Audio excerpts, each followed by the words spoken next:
We are moving closer to a verdict in a case that has sparked national attention. Closing arguments are set for tomorrow in the Karen Reed murder trial. Yeah, and today the defense wrapped up its presentation to the jury, marking the end of nearly 30 days of testimony. NBC 10's John Maroney has been covering the trial since the start and joins us live from outside of court in Dedham with the developments. John. Now, the jury is expected to begin deliberations tomorrow, but today the defense had one more shot at the state's case.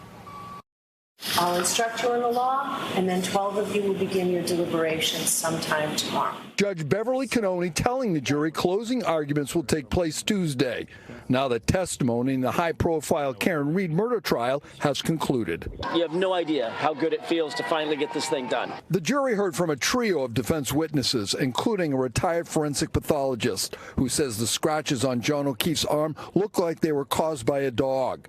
He said the injuries aren't consistent with a pedestrian accident. If it's a significant impact at all, you're going to get bruising, and we don't have any bruising here. Reed is accused of striking her Boston police officer boyfriend with her SUV and leaving him to die. She's pleaded not guilty to the charges and says she's being framed. The fact that we only have that head injury and only damage to the occipital portion of the skull is inconsistent in this case with being struck by that tail light. Jurors heard from accident reconstruction experts hired by federal authorities to investigate the case.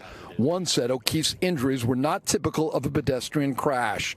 The other said the same thing about damage to the SUV, even though the prosecution says John O'Keefe's DNA was found on taillight pieces and a strand of his hair was located on the back of the vehicle.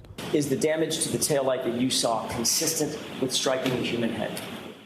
No. In your expert opinion, is the damage to the taillight consistent with striking a human arm? No. Now the jury has gone home for the day. Closing arguments, they will begin tomorrow morning. Each side has been given 1 hour. Well, Dedham, John Maroney, NBC 10 Boston.